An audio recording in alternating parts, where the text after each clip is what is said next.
Israel व Iran का युद्ध संघर्ष चल ही रहा था कि तब तक अमेरिका ने भी इस युद्ध संघर्ष में आग में घी क्या पूरा पूरा केरोसिन डालने का काम कर दिया है। अमेरिका इतना क्यों उतावला होकर ईरान पर हमला कर रहा है, इसके पीछे का कारण अमेरिका अपना वर्चस्व मिडिल ईस्ट में बनाए रखना चाहता है, क्योंकि मिडिल ईस्ट के पास तेल अर्थात सफ़ेद सोना है। अगर अमेरिका मिडिल ईस्ट के सफ़ेद सोने के बाजार पर नियंत्रण बनाए रखता है तो वह पूरे विश्व के बाजार पर अपनी पकड़ मजबूत कर सकता है। आज के समय में जो तेल की कीमतों पर नियंत्रण स्थापित कर सकता है वही सबसे बड़ा सम्राट है, क्योंकि आज के समय में तेल ही ऊर्जा का सबसे बड़ा स्रोत है तथा मिडिल ईस्ट एक स्ट्रेटेजिक लोकेशन पर है। यह एशिया, यूरोप, अफ्रीका के बीच में स्थित है, जो वैश्विक व्यापार व सैन्य दृष्टि से बहुत महत्वपूर्ण है। यहाँ से गुजरने वाली समुद्री रास्ते जैसे हार्मुज जलमड्रू मध्य दुनिया के तेल परिवहन के लिए अहम रास्ता है। अमेरिका चाहता है कि ये मार्ग खुले और सुरक्षित रहें, जिसके लिए अमेरिका ने पूरे मिडिल ईस्ट में लगभग 8 से 10 अस्थायी बड़े बेस, दर्जनों छोटे फॉरवर्ड आउटपोस्ट बना रखे हैं, जिसमें नौसैनिक व वायुसेना बल के रूप में कुल मिलाकर 30 से 50,000 सैनिक और 20 से 30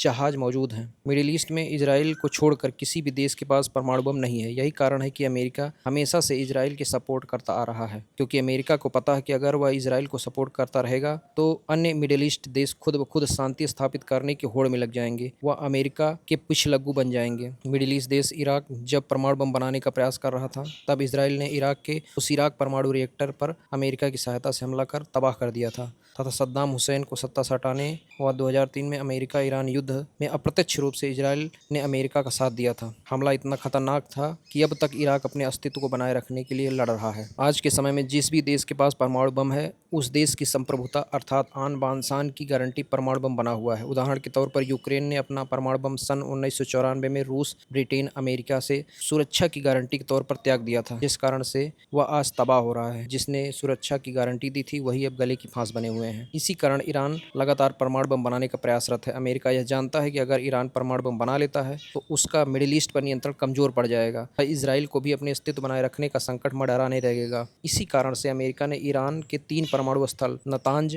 फोर्डो और इस्फहान पर हमला किया, जिसमें अमेरिका के B-2 स्प्लिट स्टील्थ बम लगभग 11,500 किलोमीटर की दूरी तय करते हुए ईरान के परमाणु स्थलों पर बमबारी की, जिसमें ये बम जमीन के अंदर 60 मीटर तक ड्रिल करते हुए अंदर घुसकर परमाणु स्थलों को तबाह कर दिया। जिसके जवाब में ईरान ने कतर के अल उदीद एयरबेस, जो अमेरिका सेना की सबसे बड़ी मध्य पूर्वी एयरबेस है, पर शॉर्ट और मीडियम रेंज की बैलिस्टिक मिसाइलों से हमला किया। ईरान के ऑफिशियल ने यह हमला सांकेतिक बताया, क्योंकि कतर मुस्लिम राष्ट्र है तथा मित्र राष्ट्र भी है। ईरान का यह हमला सुनियोजित था, क्योंकि ईरान ने पहले ही कतर को आगाह कर दिया था।